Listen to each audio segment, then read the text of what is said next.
Welcome to the Coaching Coordinator Podcast. Today's podcast is with Jim Leonhard, the defensive coordinator at the University of Wisconsin. This one is hosted by Joel Nellis and the first in our home team series, which Joel did for us for the 2018 and 2019 off seasons. The original concept of this came from a question I had about how do you achieve work-life balance?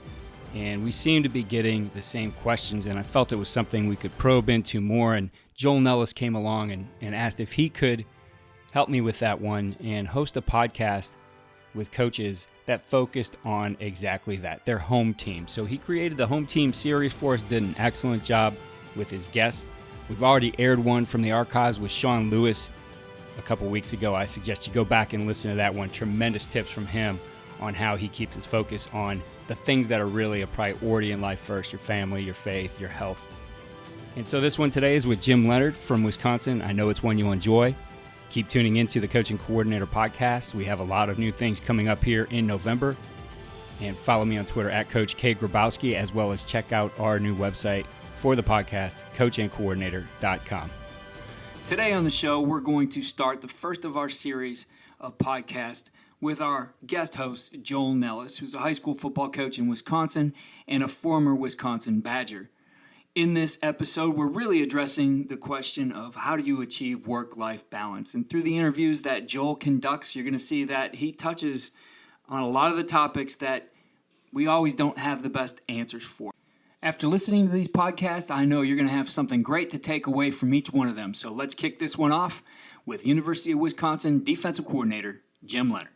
Support for this episode comes from Modern Football Technology. Modern Football Technology provides real-time opponent tendencies and self-scout while eliminating manual data entry into Huddle, DV Sport, and Exos.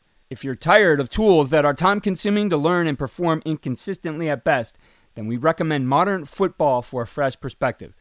Schedule a demo today at teammofo.com to see a battle-tested tool that's proven to perform and deliver value. Mention Coach and Coordinator Podcast or use the coupon code CC10 to receive 10% off your first year.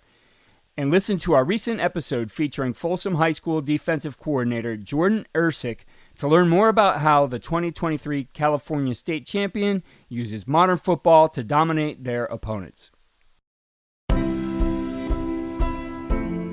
Hello, coaches, and welcome to the Home Team Podcast, where football coaches from around the country provide the coaching community with improvements to their game plans for winning as a husband and a father.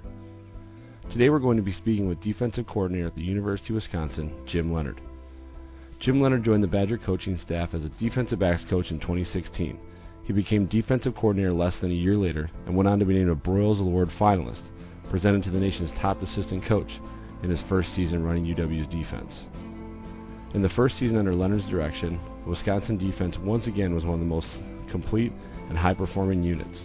The Badgers ranked second nationally in total defense, third in scoring defense, third in rushing defense, and had the number one pass efficiency defensive mark in the country at 96.4. Led by the Leonhard coach secondary, UW gave up just 11 touchdowns through the air, picked off 20 passes, and was one of only 4 FBS teams to hold opposing teams under 50% completion rate. With a record 75 breakups to go along with their 20 interceptions, the Badgers led the nation with 95 passes defended. UW's defense allowed just 18 touchdowns in 14 games. Only national champion Alabama, at 17, gave up fewer touchdowns on the season. In the red zone, the Badgers surrendered touchdowns on only 11 of 35 opponent trips inside the 20-yard line, a leading clip at 31.4%. Leonhard arrived on campus in 2001 as an unheralded walk-on, and left 4 years later as a 3-time first-team All-American. He played in every game in his 4-year career, including each of the last 39 as a starting safety, en route to becoming one of the best defensive players in school history.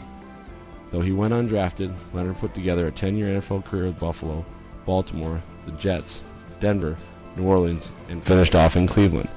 He played in 142 games over his 10-year NFL career, starting 73 of them. He made 14 career interceptions and averaged 9.2 yards per punt return. Coach Leonhard, welcome to the podcast. Thanks for having me. Yeah, I consider this kind of a really unique opportunity for you and I to get to chat in this context. Most of our conversations usually happen on the weekends and random phone conversations. So for the podcast audience, Coach Leonhard and myself roomed together and played together at University of Wisconsin-Madison. Remained friends ever since. Been each other's weddings, so it's kind of a cool opportunity that we get a chance to speak on this level and kind of share some of our thoughts that we've talked about over the last number of years. Would that be accurate? Absolutely. Unique situation for us. Obviously, we know way too much about each other, so This conversation could go some bad places if it wanted to, but we're going to try to stick to football today. There you go. And also family, so that's kind of where we're going to start. And like Coach said, I know this story, and I'll be interested to see how he tells it, but I want to start out with sort of the stars of the home team. That's the focus of our podcast is our home team and what we do to take care of those folks. So let's begin with your wife, Katie. How did you meet this special lady? Well, we met at the University of Wisconsin. It's a special place for both of us, being there and kind of growing up as people, and was fortunate enough to meet her freshman year, and we got much more involved later on in school, and obviously very blessed to have her by my side through this whole process, playing in college and in the NFL, and now onto the coaching journey. Very supportive in this whole football world. Blessed to have three little boys. Reese is 6, Graham is 3, and then 2 months old we got Pierce, 3 little boys. So excited to have those guys by my side. That's awesome. So you mentioned Katie, and what character trait makes her so invaluable in your life, and how you guys have to work together with your coaching and things like that? She was a former athlete, so just the time commitment and the issues that come up on a day-to-day basis, she has a very good perspective for, and just she sees things a lot differently than I do. So it's always great to have that sounding board, somebody to go who's going to see things a little differently and have different ideas on how to help myself out, become a better coach and teacher. So I really appreciate that about our relationship, and at the same time, she's going to keep it very real with me and make sure I kind of stay true to who I am and why I got into the coaching profession, and in order to help guys get to the next level and make them better people, make them a better person on and off the field, and reach all those goals that they want to hit. Yeah, I've definitely heard some of those keeping it real moments before. They are quite entertaining. They're not always pleasurable. Hey, feedback is the breakfast of champions, as one coach once told me, so it's always good. You mentioned, obviously, you have a new one, Pierce, and that's awesome, but Reese and Graham are certainly 2 boys that are fun and energetic. What makes each of them unique in your eyes? Oh, just so different. Amazing to me, going through this process of being a dad and just seeing how sometimes you feel like you're doing things the same, and your kids' just personalities are so different. Reese is just high energy, kind of crazy, but he's a very emotional kid. So myself being more of a reserved guy, the challenge to get him to understand those big emotions as a little kid sometimes is a struggle, but it's a lot of fun, and he lights up, got a big smile. And Graham he's a little bull in the china shop right now. He's all over the place, very physical kid, just wants to be big brother. It's fun to watch. He's always trying to do whatever his big brother's doing, and pretty cool to see him growing up. Yeah, that is. And they're for those that will never meet them or maybe not see them. They're a ton of fun, a ball of energy, and there's never a dull moment when you're hanging out with those kids. You may catch one occasionally, but they got energy to go for days, which is always cool to see. So, all right, next we're going to move into a little section called We Make the Call, and kind of discuss how your family has navigated some of the important decisions throughout your coaching career. Although, I guess in this case, based on sort of your limited time in coaching, only being now 3 years in the game, it may be a little different than some of the other people we're going to have on the podcast who have been in 9, 10, 11 plus years. So we all know the commitment it takes to be a coach. How were those negotiations with Katie about this career move, considering that you had completed a 10-year career and then essentially had maybe a little over a year of time off from not even really having a full-time job? Yeah, a lot of great conversations. deciding to finish my playing career and kind of what's next as a professional. What do I want to do? It was a lot of fun to go through that process, but also a little stressful trying to figure out what you want to be when you grow up. I was fortunate to play in the NFL and not have to answer that question for a long time, and honestly very fortunate to have played for that long and really be able to pursue what I'm passionate about. And I think coaching is a passion. Teaching is a passion. And to be able to combine those two, especially at the college level, I like that age of kid. I think you can really impact their lives. They're kids that are away from home for the most part for the first time, just trying to decide who they want to be when they grow up, which is what I just had to go through, and kind of the impact that they want to leave and the legacy they want to leave on and off the field as a football player. I love that challenge, but yeah, it was definitely an interesting time, just throwing around a lot of ideas, interested in a couple things, but didn't feel like it needed to happen at that time. And coaching was an opportunity that the right situation arose at the University of Wisconsin, and it was going to be very difficult to pass up. Yeah, and we're all glad that you chose to make that commitment. And I know you and I had long discussions about that, and obviously it's worked out. And with a certain amount of ups and downs as you navigate the process. Obviously, one thing that was kind of unique about your situation, a year into the job, Coach Wilcox gets the opportunity to be a head coach at Cal, and there's this opportunity that comes up to be the defensive coordinator. Again, knowing that would be potentially a bigger commitment, what were some things that you and Katie maybe discussed that were different than even just the year before, even getting into coaching? Yeah, that was definitely interesting because it was one of those situations. My wife always tries to play devil's advocate in the what if game. What if this happens or what if that happens? And I'm much more of a, this is the current situation and it's not going to change. And we had multiple conversations where she asked, what if the opportunity to be a defensive coordinator comes out, or what if this happens? And I kind of brushed it off like, that's not going to happen. We're at Wisconsin. This is the right fit, and I love what I'm doing as far as a defensive back coach. And I think it was probably less than a week after one of those conversations when Coach Wilcox got that call and made the decision to leave, and I got the opportunity to become the next coordinator. So was definitely a little tense around the house, saying, I know that we've kind of discussed this and we're happy, but I think it's the right opportunity to take the next step. So yeah, it was interesting, but once again, I'm very fortunate to have her as that rock to just say, you know what, this is what you're passionate about, and this is what you want to do. Let's go for it. So I'm very lucky to have that. That's awesome. The next series of questions is something that I'm going to get into a little more, because I think this is something that we always discuss, and I think will be really valuable for listeners. A series I call Clock Management. Kind of how do you blend your time with family and football? I think a lot of us know the illusion of balance, right? It's kind of hard to make it work on both sides, so you eventually just have to blend it into part of your lifestyle. So what are some small things that you do during the season to carve out time with Katie, or even just to stay connected as husband and wife? Yeah, I think that is the trick that all coaches have to try to figure out what's best for them and their family. Family's far and away number one for me, and making time for them, whether it's having my kids come into the facility for practice and have dinner afterwards, or getting out early. The beauty of coaching right now is the accessibility to film and what you need to do.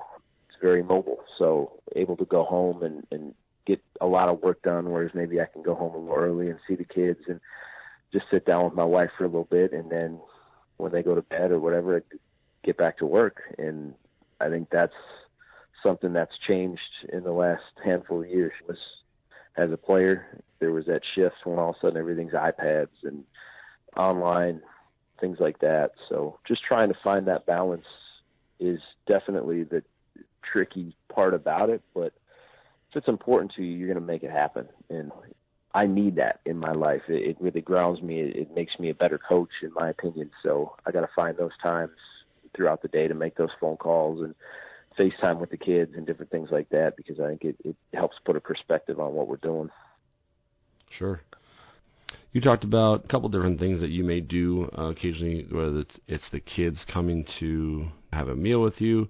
Is that something that you do on a regular basis? Talk about maybe some important ways that you found with your own children or even coaches around the program that they can get their kids involved, so maybe that breaks up the monotony or gives them sort of extra time to see them maybe during the season.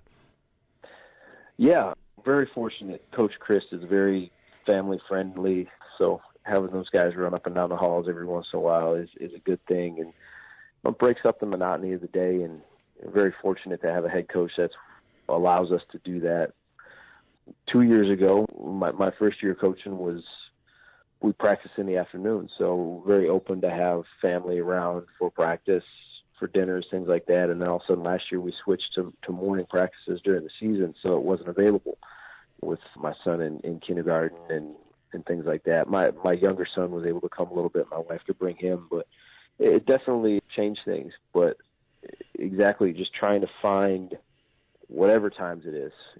Like I said, I couldn't do it another way. I need that time with my family. It's very important to me to know that I'm handling my responsibilities at home. So whatever the tricks are for you, you got to figure it out. But yeah, the phone calls, the FaceTime, that's huge.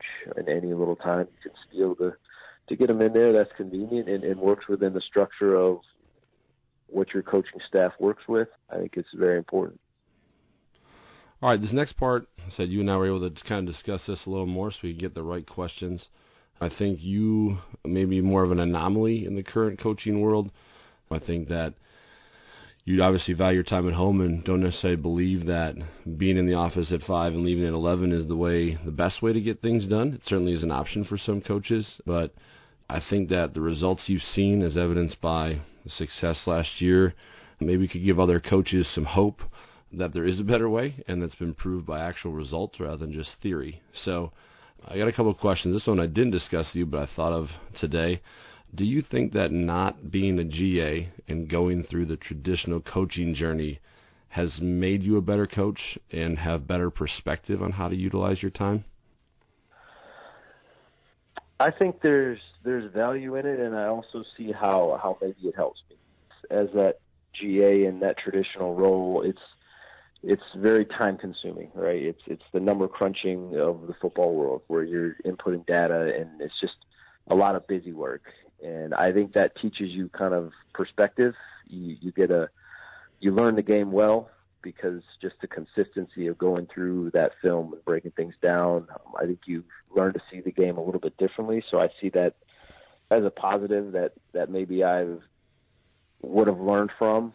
And then also kind of skipping that step, I do see it as kind of a way to maybe to think a little more efficiently, or always trying to find a better way. I'm very big on that, just trying to be as efficient as possible, whether it's just the words that you're using to coach a technique or the consistency within the coaching staff as far as you're speaking the same language, and just trying to get kids better as quickly as possible. And how do you do that? I think maybe going a little untraditional route maybe helped me have that mindset. Okay, that's great. Let's take a look at your staff. How do you leverage your staff's knowledge and experience to be as efficient as possible, both in like game planning and film breakdown, but also on the practice field? And I know we've discussed how one of your coaches, you kind of leverage him in maybe a different way on the practice field. You want to discuss that a little bit?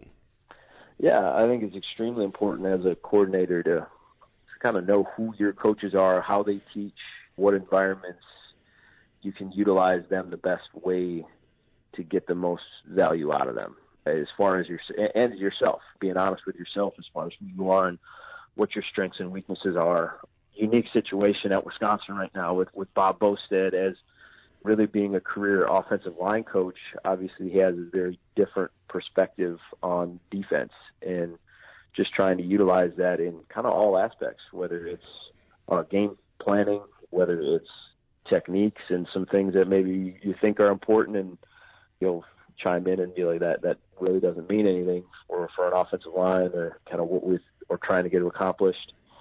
Even down to, like you said, you mentioned our practice structure. He really owns the scout offensive line to get us the best possible look week in and week out. And it's important for players to hear different voices in the room and understand that we're all trying to get to the same goal. And we may say it a little bit differently. We may emphasize things a little differently, but I think it's important for coaches to realize, or the players to realize, these coaches have a lot of experience, and it's not one voice leading it. It's got to be a group effort. And I think that's one thing we're doing at Wisconsin that's pretty good right now, is our guys are they've bought into what we're teaching, and through that I think they've taken a lot of ownership in what we are as a program and what our expectations and what the standards are. When you game plan as a staff, how do you keep from going maybe too far down the rabbit hole? And by that I mean you're breaking down a team on week 8 and going all the way back to week 1 and maybe games from last year. What are some simple questions you may ask your staff to kind of keep in mind so you can kind of stay on track with what you're trying to get accomplished to help win the game? That's a great question, because I think it's very easy to do. In our case, there's no lack of information. We can find out almost as much as we want, and in most cases, I think you can go way too far. So the biggest thing that I always try to get across to our guys is my philosophy. Like, what do I believe in? How do I feel like we need to win games? And to me, it starts out with the fact that we want our guys to play as fast and as confident as possible at all times, in all situations. So that, to me, is always the thing that I come back to as we get down the path game planning. And a lot of really good ideas come up, but it would take away from that. And it's maybe not worth it. The risk reward of adding something or tweaking something might not always be in that line of fast and confident. And I think it's also big just to get the culture to your guys that you can't control every situation. And there's going to be adjustments that need to be made in game. There needs to be adjustments within a game plan, and not to be panic. And I think that can be taken as trying to take the onus off yourself as a coach sometimes, right? You're trying to say, like, there's going to be stuff that happens we can't prepare you for. I think there's a fine line of saying that and under-preparing, and saying that and having guys the confidence in those big situations. When something's a little off, they don't panic, and they know how to make the right adjustments and make plays.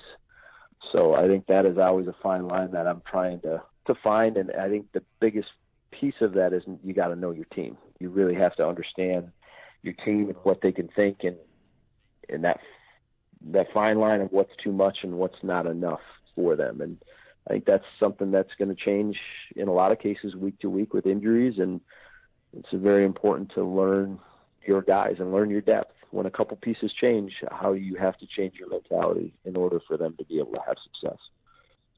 We talked about a little bit earlier today, just you and I. You had said one of those guiding questions may, what's the fastest way to lose?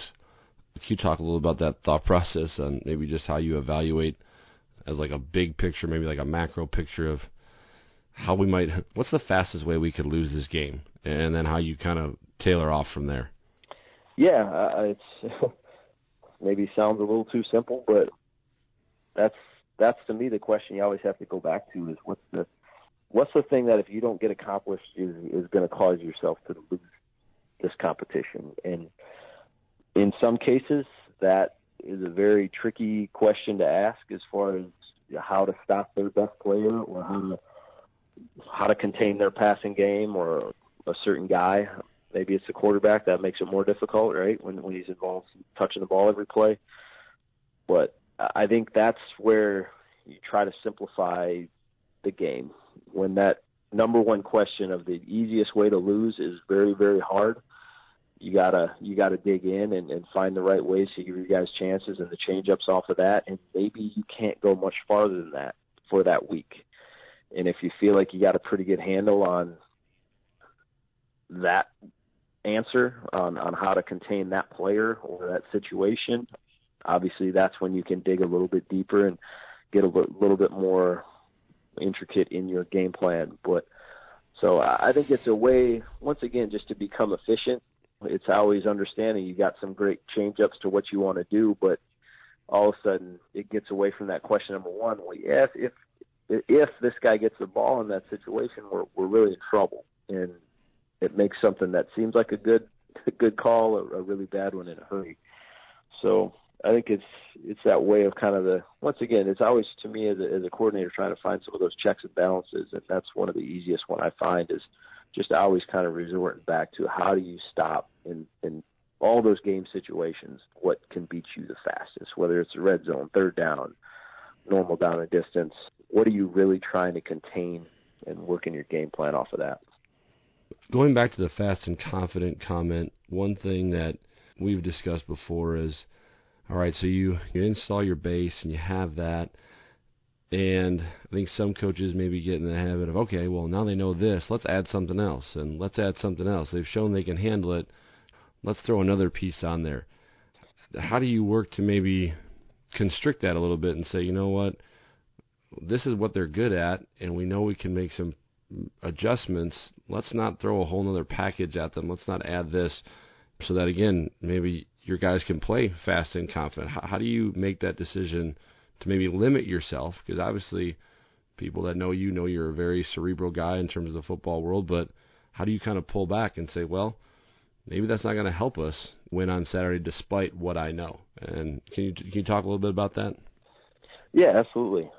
Number one to me, the coaching side is just to remember it doesn't matter how much you know. It matters what you can coach, and it matters what you can get your players to consistently do.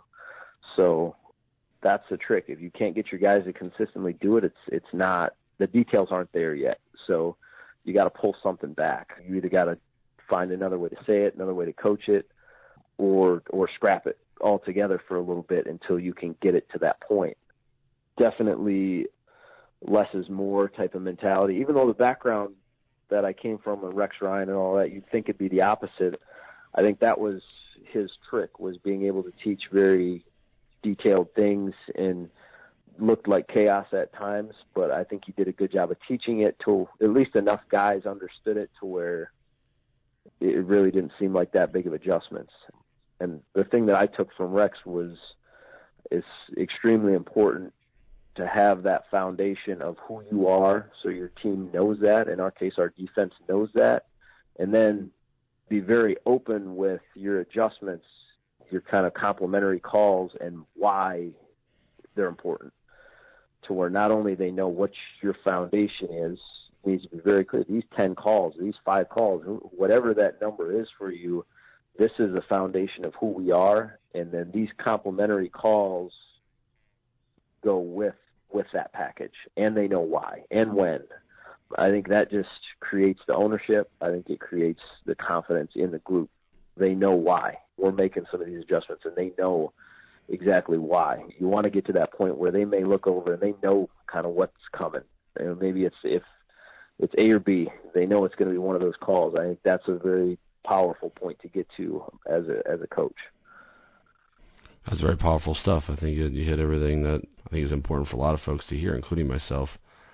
You talk about developing the guys in the room, and I think there's not probably a standard metric you could look at and say on maybe a Friday night or a Thursday after practice and be like, hey, our guys are ready.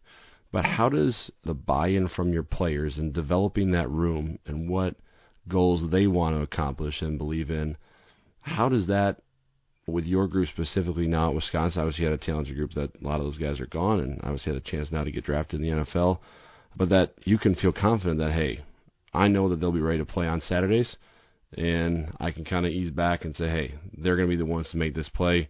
I know the calls I'm going to make. How do you build that in a room and get that buy-in from players? Yeah, very tricky to do. I think the recent success that we've had obviously helps a lot.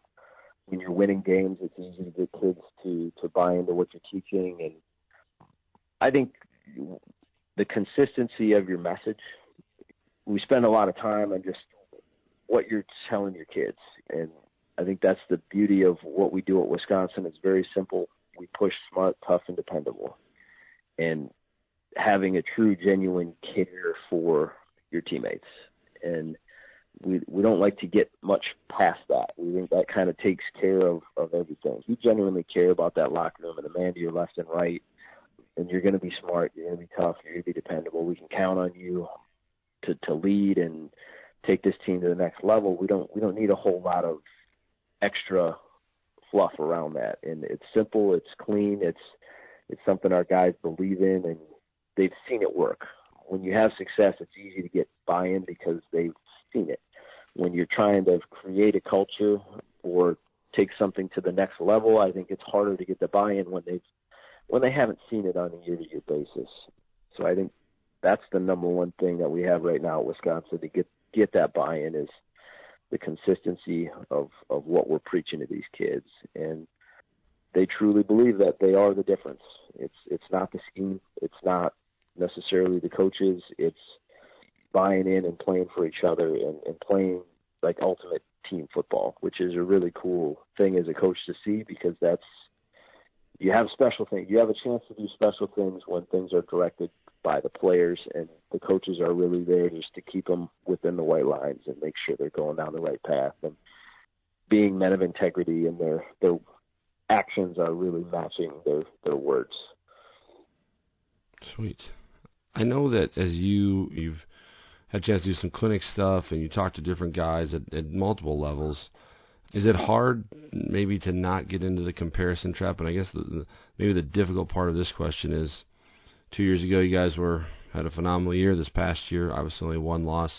But is it hard maybe to look at guys that say they work longer and wonder if like you're really prepared or not? Does it ever cross your mind like, oh man, if I spend a couple more, like, would that make a difference? Or do you just kind of brush it off and just feel confident in how you handle your business and the results that it's provided?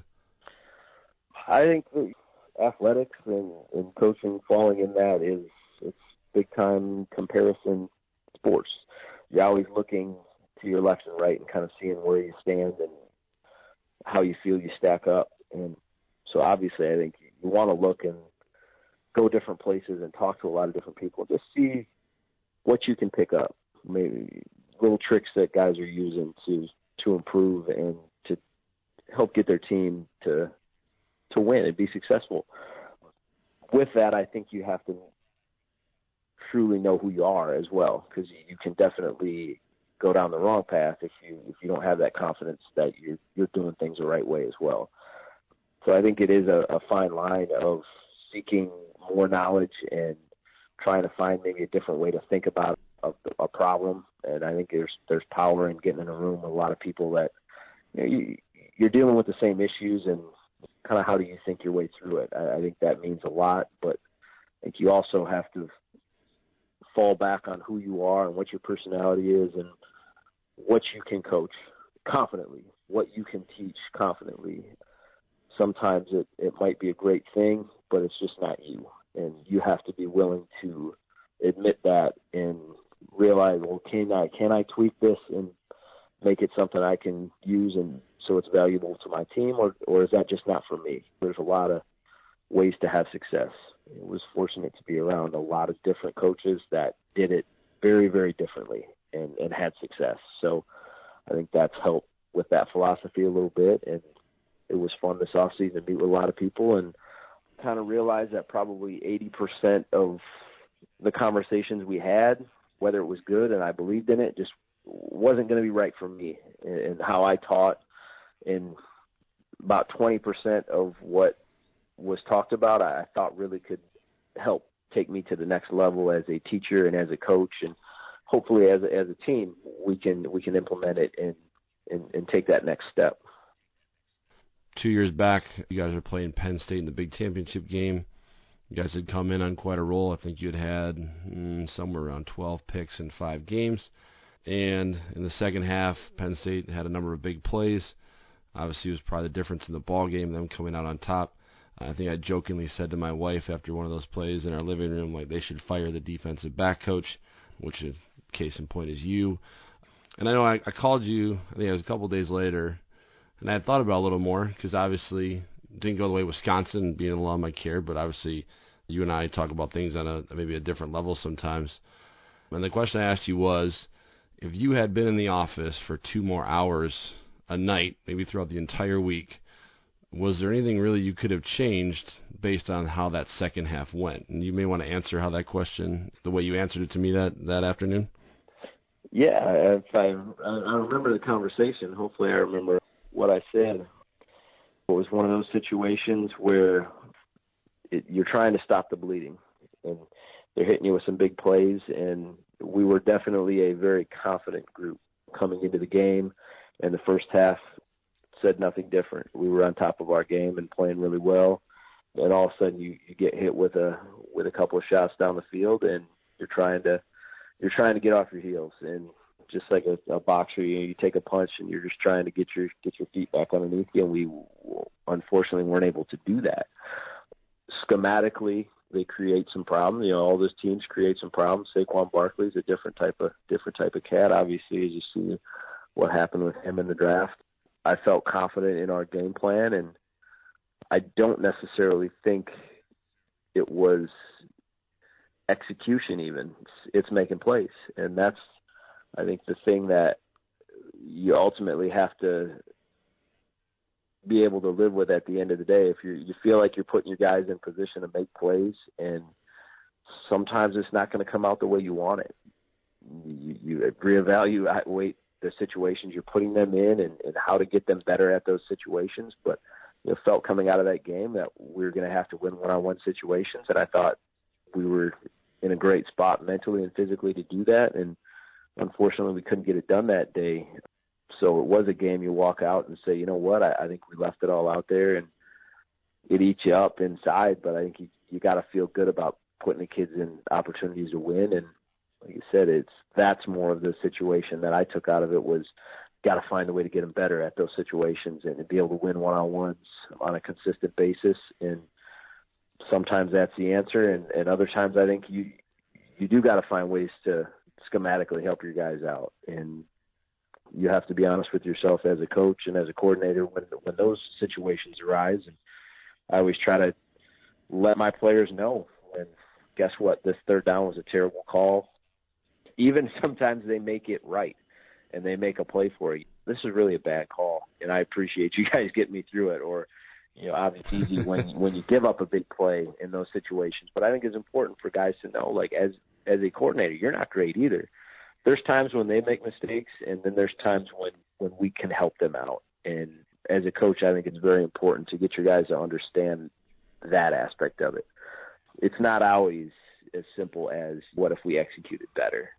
Some situations it is, but some situations as a coach, we put them in a bad spot, and they really got to be perfect or make an extraordinary play to get you out of it. I think it's very important that players know that the good and bad, when they do make that extraordinary play, and also when they don't, and why it hurts. I think the bigger point too is simply also that it might be easy for you as a young, not a young to football, but obviously younger coach, to look at that game and be like, oh man, I probably better spend 2 more hours a night being prepared for these situations, versus really evaluating, okay, what was it that broke down? Like you said, was it schematic? Was it guys making plays?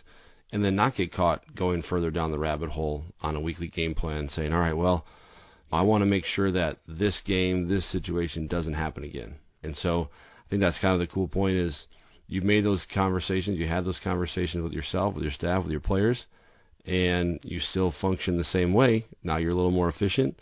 You own up to what needs to be owned up to. And at the same time, you're not necessarily saying, hey, I got to burn the midnight oil to come up with the perfect plan at any given point to make sure that doesn't happen again. Yeah, absolutely. I think it's a tricky balance to find out what is just more time and what needs to be done better and differently as far as your game plan goes, and maybe your individual plan and how you're getting those guys better. But I think it is very valuable for your players to really understand that process and to go through that with you and not be separated from that whole journey. So yeah, it was a good lesson to learn. And obviously the trick of coaching is learning how do you beat teams that are as talented or more talented than you are. You feel confident with your game plans generally when you feel like you're a little bit superior as a team. So, yeah, you can spend a lot of time trying to go through all the scenarios that you can, and that's where you got to understand that you can't control all that stuff, and a lot of times the other talent on the other side of the ball dictates what you can and can't do. So you're trying to give them the best plan, but understanding that, yeah, there's unique issues that come up when you're playing teams that are as good or better than you, and you have to be able to prioritize what's important and what you think you can coach to give those guys the confidence to go out and win in that situation and be successful and play with that confidence. Awesome. This final set of questions we'll call prevent defense, and maybe hoping to provide some bigger picture things that coaches can or that can prevent a coach from losing what is most important, and that's obviously their family connection. So by your players seeing your commitment to your family, how does that maybe indirectly help them grow as men? Well, I think obviously sports can be very self-centered. It's how do I get better, even if it's wrapped around the team concept. I got to get better to help this team get better. That's a great mindset to have, but a lot of it revolves around you. And I think it's very important for your players to see that it's bigger. It's not always about them. It's not always about the coaches. It's not always about, and in some cases, it's not always about your family. There's sacrifices that are made by everyone that touches the program. And I think it's important for those guys to see that, because that's life. There's going to be sacrifices in everything that you decide to pursue, and you have to. Some of them aren't comfortable, and some of them you regret, but it's daily. And I think it's very important for your players to see that as a coach, you are also going through that, just like they are as a student. As a student athlete, they're at times sacrificing their academics to be more dedicated to the sport. At sometimes they feel like they're sacrificing the athletic side because they have to concentrate on the academics. So I think it's important for them to see that as coaches and pointing out around the building that everyone's really going through that same thing, because that's life, and that's how football translates to life. That's a great answer. That's a great insight. After a loss, or how do Reese and Graham maybe help you keep perspective as you deal with those things? I think once again you realize it's bigger than that, and they don't care. They see you and they just want to run. You'll see them after the game, and you'll meet them in the indoor, and it's like, all right, Dad, let's go, let's chase me, let's play tag. You're it. You know, as low as you are, it puts things back in perspective. And there's times they take it hard, and you're trying to navigate the same conversations you had with your 17 to 22-year-old players. You're trying to have that with a 6-year-old and talk them through it. So I think sometimes it helps you just kind of put it all in perspective. And I think that's the fun part is realizing how to find this balance and what's important to you. And once again, I think it's important for your players. There's a lot of quotes I go through on a week-to-week basis from one of my kids. Like, this is what I'm going through at home. You guys think you got it tough, but this is a question I got when I got home. It's sometimes very deep for a young kid, and you don't know how, as a parent, you don't know how to answer that question yet to your 6-year-old. And it's always kind of funny just to put it in perspective a little bit. That's awesome. All right, this last question I call victory formation. So we all know that coaching is obviously a noble profession. Additionally, we know at the end of the day, the accolades of the players we've coached and the win-loss record will probably mean very little to our family. But what legacy are you striving to create for your own family through the vehicle of coaching that maybe you couldn't do in any other profession? I would say to me it's probably just the passion of what you pursue, the passion of what you put your time into, and making sure that your family and your kids see that. And I think if they see how much it means to you and how much positive impact that it puts on you, they're going to learn from it. And I think that's, to me, one of the most important things, right? You want your kids, whatever they decide to get into as they grow up, to just be passionate about and care about the people involved in it and feel like they're making an impact. And to me, out of coaching, that's the word that I want to be known for. It's very passionate about the people I surround myself with and how we can all make each other better and help each other out. And I really want my kids to understand that that's why I do this. That's why I want to teach the game of football and to help these guys out. And hopefully that's something that they carry on with what they get into when they grow up. That's great. Well, Jimmy, we appreciate your time.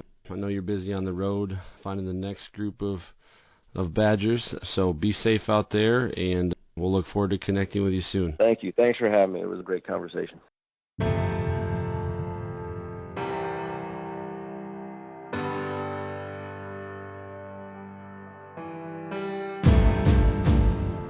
Thanks again for listening to the Coaching Coordinator Podcast. Follow me on Twitter at Coach K. Grabowski and check out our new website for the podcast at coachandcoordinator.com.